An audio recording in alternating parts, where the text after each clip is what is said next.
안녕하세요. 류마지기 유창길 원장입니다. 오늘은 통풍처럼 시작된 어느 류마티스 관절염 초기 증상들 호소하셨던 어느 남자 환자분의 류마티스 관절염 발병 당시의 증상들을 살펴보겠습니다. 류마티스 관절염은 처음에 여러 상황에서 발생될 수 있는데요. 특히 남자 환자분들 같은 경우는 통풍처럼 시작된 경우가 많다.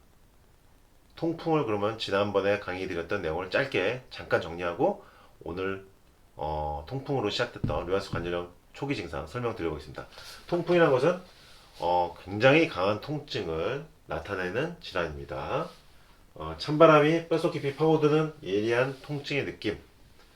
평소 울지 않던 건장한 남자마저도 눈물을 흘릴 정도로 통증이 강하다.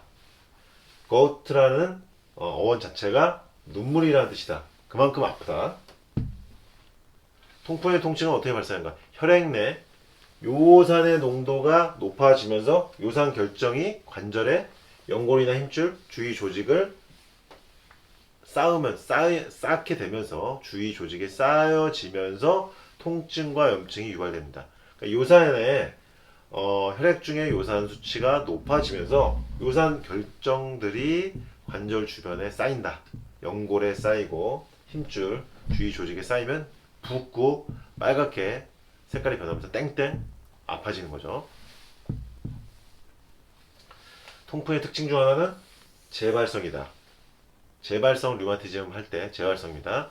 있다가 없다가 반복적으로 발작을 유발하고 그래서 재발성 류마티즘과 비슷한 면이 있다. 통증이 발작적으로 나타났다가 또 가라앉았다가 반복이 됩니다. 요산 결정에 의한 통풍 결절이 나타나면서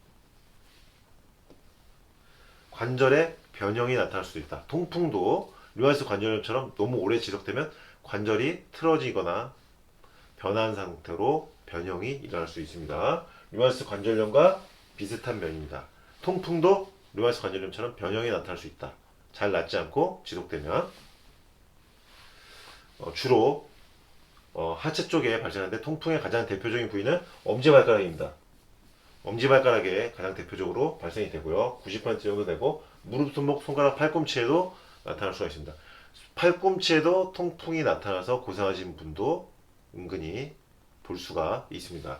통풍이 나타나는 부위 증상은 마치 류마티스 관절염이나 강기성 척추염과 비슷하게 염증 부위가 나타난다. 그래서 요산이 중요하고 요산이 관절 주변에 쌓이는 것이 통증을 유발하고 그래서 요산 결정체가 만들어지는 거 관절의 염증과 통증이 유발되는 기전, 통풍이란 이런 것이다 라고 설명드렸고 그리고 신장 기능이 안 좋은 분들일수록 요산 수치가 올라가는 경우를 볼 수 있다. 특히 루푸스 환자분들 중에서 신장 기능이 안 좋으신 분들은 혈액 내 요산 수치가 상승하는 것을 많이 볼 수 있다. 그러나 요산이 높다고 해서 통풍이 무조건 생기는 것은 아니다. 루푸스 환자분들 중에서 요산 수치가 높은데도 관절이 심하게 아프지 않고 멀쩡하게 잘 지내시는 분들도 볼 수 있다. 그런데요, 그때 이제 말씀드렸던 것 중에 요산을 높이는 음식이 통풍을 유발하는 음식인데 술과 육류, 젓갈류, 내장, 고등어나 꽁치 그리고 고단백 음식을 이제 제가 예로 들었습니다. 이 음식들은 통풍을 유발하기도 하지만 류마티스 관절염, 루푸스나 강기성 척추염 등의 염증을 악화시키는 음식이기도 합니다. 결국 통풍을 일으키는 음식은 류마티스 관절염, 루푸스, 강기성 척추염 등을 일으키는 음식과 동일하다. 그래서 첫 번째 써 있는 게 술입니다. 오늘 말씀드리는 이제 류마티스 관절염이 통풍처럼 시작된 남자 환자분의 사례를 설명드릴 건데 이분 역시 술과 해산물의 고단백 음식을 먹으면서 통풍처럼 류마티스 관절염이 시작된 경우입니다. 여기 보면 술과 기름진 음식을 많이 먹은 사람에게 잘 나타난다. 여기서 이제 중요한 게 나오는데요. 술은 통풍과 상극이다. 통풍은 술에 아주 그냥 즉각적으로 악화가 되고 발생되긴 하는데 술은 류마티스 관절염에도 굉장히 상극이다. 술은 류마티스 관절염의 염증을 즉각적으로 악화시킨다. 술은 정말로 안 좋다. 통풍이든 류마티스 관절염이든 루푸스에도 안 좋고요. 강해성 척추염에도 안 좋다. 술은 자가면역 질환에는 무조건 안 좋다. 왜? 염증을 유발하기 때문에 즉각적으로.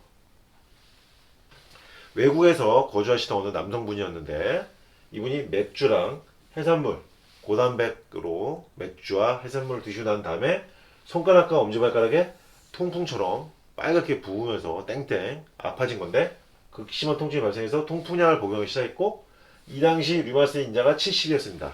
정상보다는 일단 올라갔는데 그래도 아주 높은 상태는 아니었어요.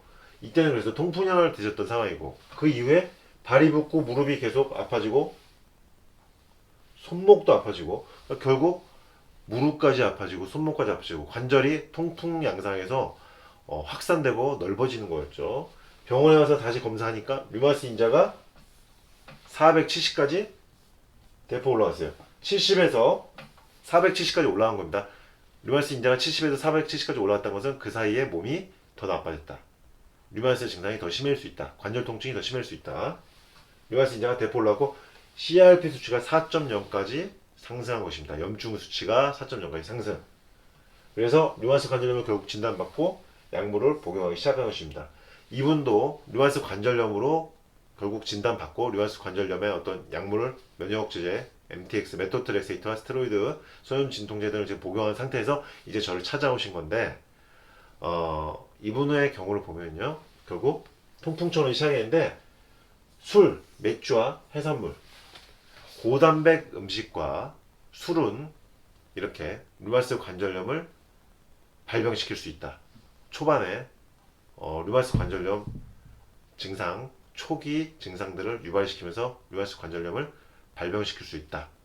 술은 류마스 관절염을 발병시킬 뿐 아니라 염증을 유발하면서 류마스 관절염의 상태를 더욱 악화시킬 수도 있기 때문에 술은 발병 전이든 발병 초기든 발병 중기든 발병 말기든 류마스 관절염, 루푸스, 강해성 척추 자가면역 질환이 있는 분들은 술은 절대 피해 주시는 것이 좋고 고단백 음식도 주의하시는 것이 좋습니다.